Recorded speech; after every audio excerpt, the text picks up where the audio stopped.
So now we need to heat the pot. Once it's hot enough, you can feel the heat coming out from the pan. We have to put in some butter. Cut a small piece and just put it into the pan and allow it to melt.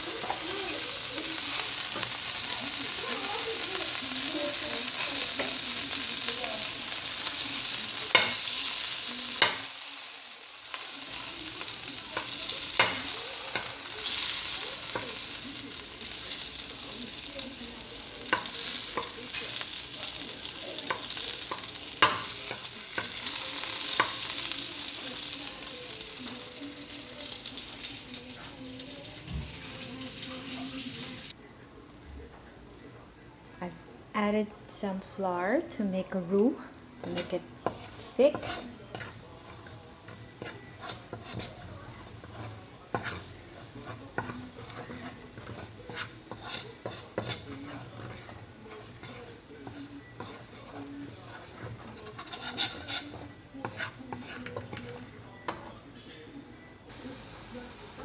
While that's cooking, we need to put in our milk.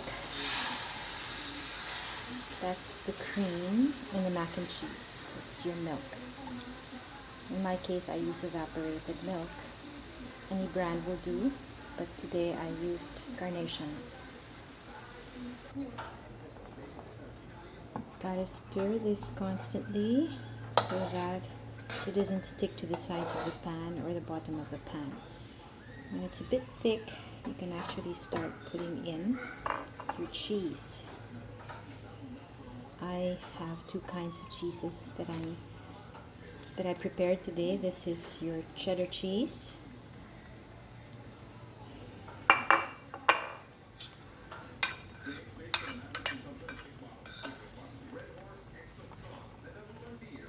And later I'll be adding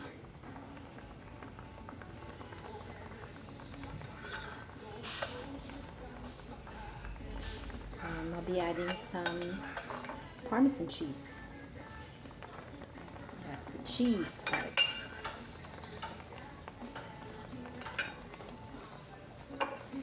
And now this is my Parmesan cheese. I gotta stir it again so it doesn't stick.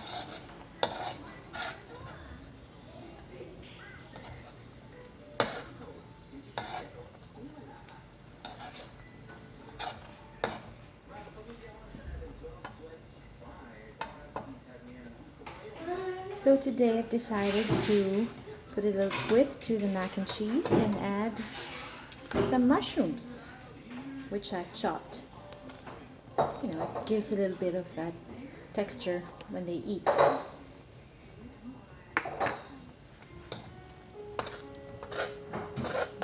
If you notice, look at the consistency of the sauce. It's become thicker already. That's the milk and flour working.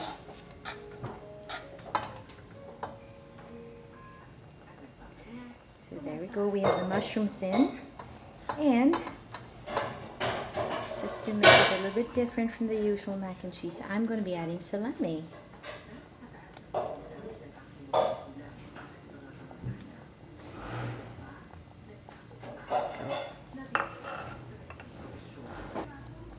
In one recipe I read, suggested adding a little bit of paprika. So I'm going to try and add that in. Just a dash maybe. I guess it gives a bit of a zing to it. As you can see the drops, and just stir it in.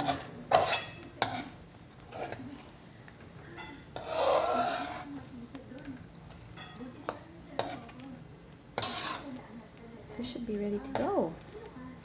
Just have to pour it on top of the macaroni noodles that's already waiting at the counter, and you'll have ready lunch. So we just poured you missed that part that we just poured the sauce onto the macaroni that's been already distributed into these two bowls. And now we are adding more cheese. This is Parmesan cheese on top of the dishes.